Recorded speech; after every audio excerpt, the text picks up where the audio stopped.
She's lying in the ICU. Her legs are bare. Uh-huh. Did you mean to write this? Keep going.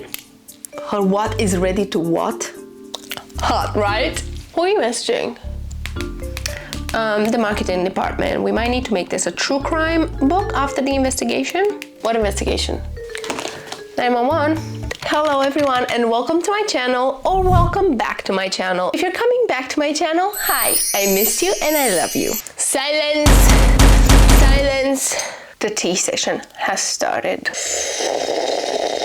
Okay, I'll just wait for you and you go grab a tea or something to drink. Today's gonna be a sit-down video. We're gonna sit down and discuss some stuff that's going on in the book community, because while the outside world might think that we're some tea-sipping granny that love to crochet and stuff, honestly, the bookish community is one of the most dramatic community I've ever been part of. It can be very toxic in here. Like this video right now if you think the same, because I feel like we seem like we're like so chill from the outside, but in reality, there's so much drama going on at all times. Anyways, what sparked my interest to sit down and actually film a video and talk in depth about some stuff that's going on, it was this post on Threads about, you guessed it, a dark romance book. And yes, apparently the dark romance authors are back at it again. You guys have no chill, and this author came up with this fucked up thing that actually crossed the lines on so many levels, and I really don't understand who this book is supposed to cater to. But the book reviewer in me kind of wants to buy this and be very objective about it and see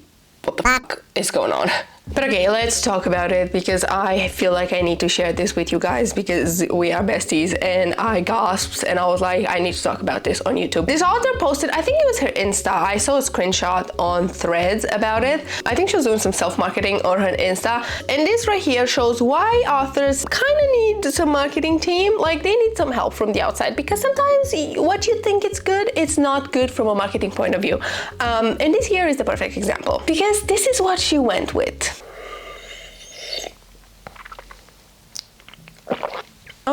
Pardon the what? Okay, wait, let me get it up. Let me get it up because I need to read this description, because oh my goodness. I wanted to read this. I'm just gonna put it on the screen because I can't read this. But you guys can read it, and the description. You're going to make me lose my license. He's her doctor? So, doctor, how is she? Hot as fuck. What? Is she awake? No, that bitch out. Is she dead? Ew, no, what do you think, I'm a necro weirdo? So, she is, yep, you guessed it. She's in a coma. Just how I like them. Listen, I'm really uncomfortable with this. I would like to change doctors and honestly file a complaint against you. Oh man, I'm gonna lose my license, and this time I didn't even touch her. Also, when the most beautiful angel is wheeled into my hospital. Wheeled in? And you went, literally this girl is just like, and he's like, hear me out. What the fuck? When the most beautiful angel is wheeled into my hospital, I became obsessed with the need to have her.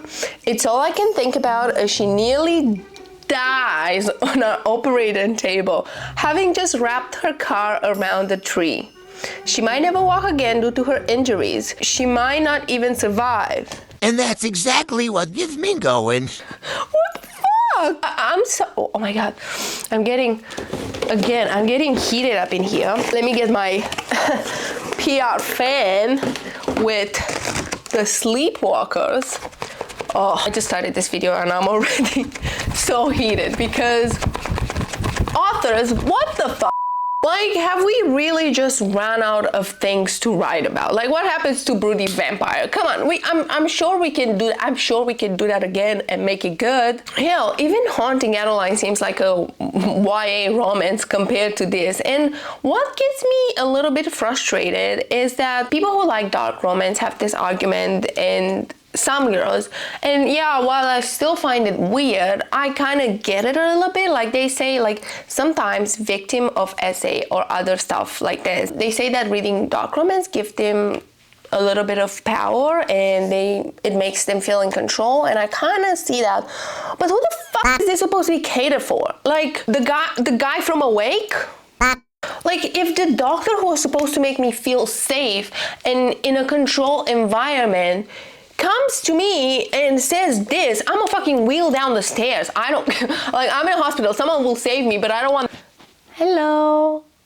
I don't want this weirdo saving me. Imagine, dude, imagine the movie Awake, but the guy is not trying to harvest organs, he's just trying to put his people. Who enjoys this? Someone on BookTok would eat this up and like make a thirst trap about it. I don't know, guys, is this what literature has come to? Like, is this normal? Like, is this like something that we should accept? I think we should start I think shaming should be a thing again. Like, I think we should start shaming people. The don't yuck my yum should not include shit like this, okay? Let's move on to the next subject because this is making me sick. You people are sick. You're sick if you enjoyed this. The new topic on the agenda, I think it's an old topic, but for me it's kind of new, and it's Luke Bateman. And if you've been living under a rock like I have, and you don't know who Luke Bateman is this TikToker, okay?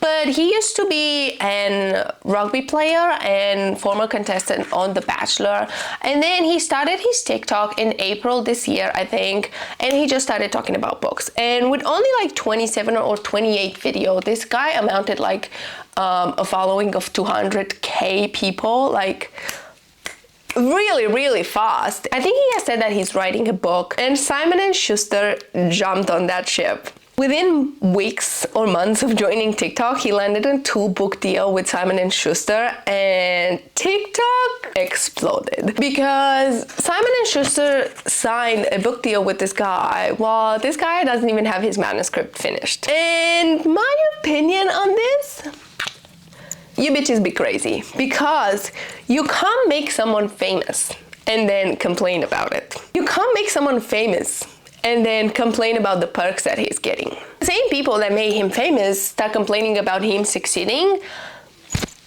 It doesn't really make sense. Now, I get the frustration, but imagine this with, like, I don't know, Beyonce. Like, she starts singing and she gets a big following, and as soon as she books a concert, people are like, boo! Like, what the f? I'm editing this now and I realized we forgot to thank Beyonce, so thank you, Beyonce. Okay, back to the video. Like, don't get me wrong, I get why people got mad. This pretty privileged white male is getting ahead of everyone faster. Wow, what a surprise. But I think people are quick to get mad in the wrong direction because this guy just got lucky and you guys are punishing him for it. Yes, he got lucky because he's pretty, but I think he got lucky because of his following. Yes, he did get a following because he's hot and he's talking about book, but you made him grow overnight. Get mad at publishers. Like, you can't be mad that TikTok got mass wet because this guy started talking about books and he's attractive. And you girls started filling his comment sections being thirsty, and then publishers saw that and jumped onto that. But then the same girls are getting angry now. Huh? He posted a video about this situation, and I think he's a really decent and nice guy, and I think he's just got astray. And I can wholeheartedly understand like how angry and resentful like these things would make people.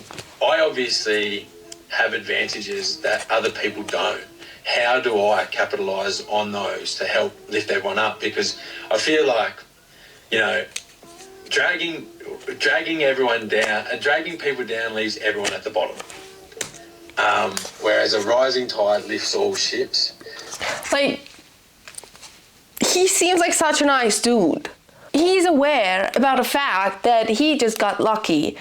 But I don't think it's fair to get mad at him. I think, yeah, the system, it's been like this for a long time, and I do think we should change it, but I don't think the guy's at fault. But let me know what you guys think in the comments, because I would like to see your guys' opinion, because I feel like people on threads are just so Creds and BookTok are just so quick to throw rocks without actually stopping and thinking about it, but I feel like my audience is very like reasonable. So I'm very curious to see what you guys think, because I don't know. I feel like I don't know if the guy deserves it. Next on the list, I want to touch base about this. I feel like it's going to be a little bit painful because it's about the fact that 3 of Dramione fanfics have been published as traditional books. I am a fan of Dramione, but not as much as I am a fan of Manacled.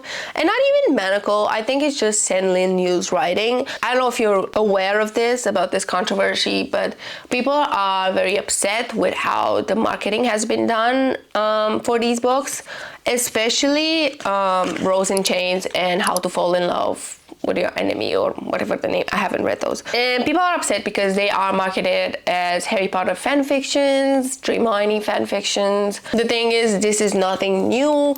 These are crazy popular fanfiction with millions of downloads, and publishers have seen this opportunity and they jumped on it. This is nothing new. 50 Shades of Grey was originally a Twilight fanfiction, and it has been published as a traditional book, and we saw the mass amount of success that had. So the problem with this is that it's a fan fiction of Harry Potter, which is the work of her who shall not be named, and people are upset because this brings attention to Harry Potter again, and it brings attention to the Dark Lady, and we all know how she's like transphobic, and she actively donates to organization against trans people, and we all know that we all hate her, massively hate her. I don't know. The problem people have is the way these books have been marketing, especially. I'll be honest, I might be speaking from a subjective point of view here, related to Alchemized. Okay, this is gonna be the last editing interruption, but because I am editing and because I'm looking at the covers of these books like more in detail for the first time, it's very clear for Rose in Chains and The Irresistible Urge to Fall for Your Enemy that are marketing as Dramione books because of the cover and because of the characters on the cover. Like, it's so obvious, whereas Alchemized is not. So I do think it's a little bit different, but yeah, let's get back to the video. But I did have this discussion with some other friends of mine, and I did notice that Alchemized is marketed as a debut novel, and apparently it did got massively changed from the original story, and I haven't seen a lot of like in your face Harry Potter Dramione. I can't see how that is wrong. Like I don't think that should have happened. A lot of people have speculated that these authors are paying J.K. Rowling rights because she's very obsessed about the rights of Harry Potter, and they're like, these people could have not marketed these books this way if they didn't pay J.K. Rowling. This hasn't been proved, so I don't know what to say about that. I do believe the way they were marketing was wrong, because this is the way they have been marketing. And wait, I kind of agree with this, because look at these. Look especially of Irresistible Urge to Fall in Love with Your Enemy. What is Dramione? Dramione is a pairing of Draco Malfoy and Hermione Granger from the Harry Potter series.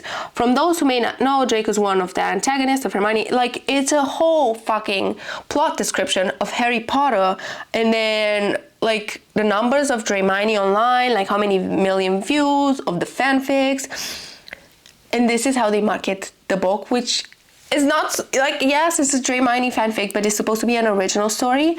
I do think that especially these two authors that have like heavily promoted them like this, they were very, very wrong. I don't know who the fuck thought of this. Whoever was on the marketing team might need to like reconsider their job. But that being said, I feel like if they weren't marketed as this, I feel like people would have not gotten so upset. Now, the tea is not over. We've got more. So let's move on from that. Next on the list is authors being cringe again. Again, I found this on Threads, which this and BookTok is the meta of book drama, but this is very cringe, so brace yourself. And I feel like if you're an author, this is an example of what not to do. This is a big no-no, okay? This lady posted a review of a book on Goodreads. She did say that she got this book as an ARC. She posted a not good review. I feel like she was very sensitive about it. She said, "Firstly, I'd like to thank the author for a review copy of this book. This is going to be a harsh criticism of this book alone. In no way, shape, or form am sending any hate towards the author. She's an absolutely lovely human being, and I'm so grateful to have been given this review copy. I was really excited going into this book. The plot, the tropes, everything was right up my alley. I really did want to love it. I did, but the writing wasn't done very well. I understand a few grammatical mistakes here and there. We're all human after all, but I'm taking consistent run-on and weirdly worded sentences. I honestly felt more like I was reading a Wattpad story than anything. The plot felt rushed, the relationship felt ingenuine, and when it got too fluffy about halfway through, I knew the third act breakup was coming. This is a personal preference, I'm aware, but I simply cannot stand a third act breakup in the big 2025. The emotions and feelings throughout the book lacked depth. The characters consistently told us how they felt, but didn't necessarily show what results from those feelings. Character-wise, I couldn't sympathize with Abigail whatsoever. In the beginning, I did admire her for her dreams and ambitions of getting her MBA at Stanford. But about halfway through, she solidifies her relationship with Alexander. She completely gives up on it because she can't stand to be away from him. I think it's ridiculous to give up personal goals and ambitions just for a man, whether you love him or not. I really hate when this happened in romance books as well. Alexander, on the other hand, was bland. I couldn't tell if he was supposed to give broody mafia boss, but all I got was asshole. The way he called her his slave, just no. I really did want to love this, but unfortunately I didn't. Needless to say, I once again thank the author for letting me read her book. I don't think this is a bitter review. I think this was just trying to be an honest review, and I think as an author you do sign up for this, like you need to have a thick skin. Reading is subjective. People like what they like, and you're signing up for that. You're putting your work out there in the world. That being said, you should separate yourself from the reviews. Goodreads should be a reviewer space, a reader space, and if you want to check your reviews, that's fine. What you're not supposed to do is respond with this. This is what the author said. Firstly, I like to thank the reviewer. So sarcastic. I'd like to thank the reviewer for taking the time to share her thoughts on my book. This is going to be a harsh criticism of the review alone. In no way, shape, or form am sending any hate towards the reviewer. She's an absolutely lovely human being, and I'm so grateful she took the time to read and review my book. I was really excited reading through her review, the structure, the passion. Everything was right up my alley. I truly did want to appreciate it. I did, but the content wasn't done very well. I understand a little snark here and there. We're all human after all, but I'm talking consistent condescension and oddly worded jabs. It honestly felt more like I was reading a personal rant than anything resembled constructive criticism, which I think is so wrong because that review felt the exact opposite of what she's saying. I really did want to love this, but unfortunately I didn't. Needless to say, I once again thank the reviewer for investing her time in my book and wish her all the best in her future reviews. How about this one, guys? Now you can't say I'm being disrespectful. See, I learned, all thanks to you amazing people. I'm guessing she's done this before, and now this is her way of being nice about it and not responding in a bitter way. And someone was just like, I wonder if she's so frogs because how does she get off talking to people like this? And then the author responded again. My bad. Can I redo my mistake? I'm so grateful the sweet reviewer took so much time to read a book that was, in her words, Wattpadish, and even managed to find language mistakes that don't actually exist. And of course, thank you to all these super sweet people in the comments generously donating their free time to stand behind such a constructive review. The way you all unite to uplift this community is truly inspiring. Goodreads should give you a group award. I deeply regret ever making light of this pure selfless feedback. The real crime here wasn't the spam 1-star ratings or the personal digs. It was me, a bad author, not recognizing the nobility of this mission sooner. Please keep guiding other authors with the same compassion. I think she's getting spam or with 1-star reviews. I'm not sure. I have not checked. But I think she is getting spam after responding to like multiple reviews like this. I don't think this is her first time. So I don't know. She just goes on a f***ing rant. Like I have so many screenshots of this. She posted a thing on Instagram. She says, I'm quitting. And then she posted that same thing on her story. And she says, turns out I'm not going anywhere. It's the trash that needs to take itself out. I like this comment the most. At least she didn't overreact. Also, I don't know if I have the screenshot, but at some point she said that the answer was her husband answering and not herself, because he couldn't stand seeing her so hurt, so he took matter into his own hands and replied to the reviewer.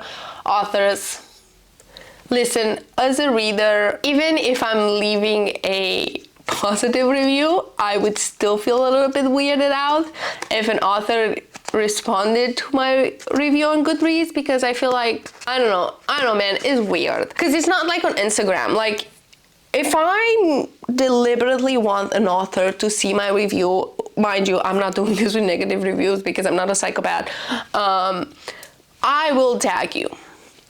Then you can come. But this, oh Lord Jesus. I feel like people on Bookstagram just need to take a break from the internet, because it has spiraled a lot lately, especially with like AI and people accusing people of using AI just because you're using a dash, which is insane. I'm using dashes all the time and just like jumping on the, oh my god, you're a AI user, which let's be honest, yes, in art, you AI, you should not write books, you should not do art, you shouldn't do anything. But don't lie if you didn't say you haven't used an AI prompt before. Like, if you haven't used AI in your daily life, like you have used it. And okay, okay, this is the last point that I want to talk about, and I might cancel myself. I might cancel my career before I even started, but cancel culture is not real, because if it was real, Trisha Paytas wouldn't be here. Anyways, so, like, sometimes, don't judge, okay? Sometimes when I'm like in a very dry patch with Instagram and I'm like, I need to put content out, but I don't know what, and I just need like a base of an idea, okay? I'll go to chat and I'll be like, hey, I need to post a reel on Instagram. Can you give me an idea of what to post? Mind you, every single time it was shit and I could never use it. But that made me aware of chat's way of jokes and what would he push to post, what would he advise you to post on Instagram or as a reel. And I found this, I don't know if I should show this. You know what, this is in public space. Okay, I found that I'm sometimes just watch shorts on YouTube, and I found this girl. She's a book creator, and this video, I'm like 90% sure it was written by AI. Because the way of the jokes, the way of the punchline, it honestly feels like copy-pasted, even with the emojis and everything, and I'm not sure. Allegedly, I think this might be written by AI. Let me know what you think. Books I definitely wouldn't survive in. Fourth thing, I think I'd follow the dragon during war, and to be honest, the only thing I want to ride is the wing leader and not the dragon. Thank you. The Hunger Games. I'm someone who's always carrying around an energy drink and chapstick, and since it's the Hunger Games, I can't have my chapstick, and I fear I would die with crusty chapped lips. I don't know what's scarier, the Hunger Games or not having any chapstick. Haunting Adeline. I feel like if I'm gonna have a stalker, he better be delivering me groceries and cleaning up around the house and doing my dishes and not stealing my underwear. So I guess Zayd would need to step up his game for me. Out of war. Imagine waking up from a coma only to realize you're married to your ex who is also your enemy. No thank you. What books do you think you wouldn't survive in? Comment down below why.